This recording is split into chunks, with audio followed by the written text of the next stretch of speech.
Jean l'Héritier, tu as encore trouvé moyen de te faire filmer pour l'Archipel Contre-Attaque, mais là, quand même, t'as mis la barre très haut. Alors, pourquoi on est à Gérone? C'est parce que tu t'ennuies que je te donne l'occasion de faire des interviews sur l'Archipel Contre-Attaque. On est à Gérone parce que Gérone, c'est un événement un peu incontournable au niveau européen des manifestations sur la gastronomie. Ça s'appelle le Forum gastronomique. C'est quelque chose qui a été créé il y a une vingtaine d'années à Vic, une petite ville voisine, et qui depuis 5 éditions, depuis une dizaine d'années, est à Gérone, le Forum gastronomique. Et là, cette année, on va dire que, comme je suis ami de Pep Palau, l'organisateur de ce forum, ça fait longtemps qu'il m'a demandé de faire venir Carlo Petrini, le président de Slow Food.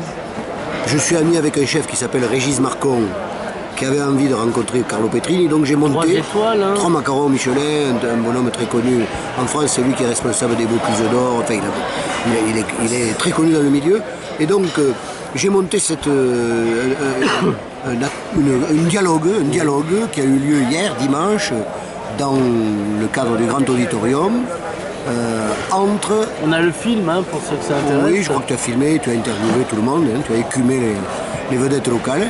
Et donc, enfin local, Régis, c'est un des plus grands chefs français. Carlo Petrini. Carlo Petrini, c'est le président international de food. Et tu as eu l'occasion d'interviewer Joan Roca, qui est le chef du, entre guillemets, meilleur restaurant du monde.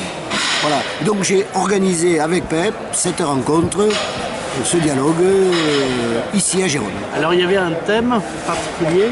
Un thème au forum ou un thème au dialogue? Au dialogue. Ben oui, le thème c'était un peu l'alliance entre les chefs et Slow Food pour changer un petit peu de modèle alimentaire. On va dire que c'est ça le thème. Voilà. Slow Food, ça devient très politique finalement. C'est politique depuis la première seconde où ça a existé. C'est bizarre que tu découvres aujourd'hui que c'est politique. Donc en fait, on nous dit que la biodiversité peut être un instrument de développement territorial. Bien entendu, je vois où tu vas en venir. C'est évident, la biodiversité et le maintien d'une certaine agriculture, hein, bien sûr. La biodiversité en elle-même ne suffit pas, parce qu'il y a eu tellement de ravages que c'est plus on est dans des phases de sauvetage. La biodiversité à l'échelle planétaire, bien sûr.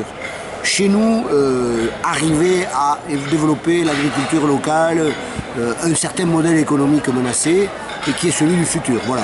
Mais la biodiversité fait partie du programme, c'est sûr. Bon, Jean l'Héritier, on se revoit le 3 décembre à Alenia pour une conférence sur biodiversité, instrument de développement territorial avec Marc Lachèvre et Hugo von Hulsen. C'est formidable. Jean l'Héritier, merci.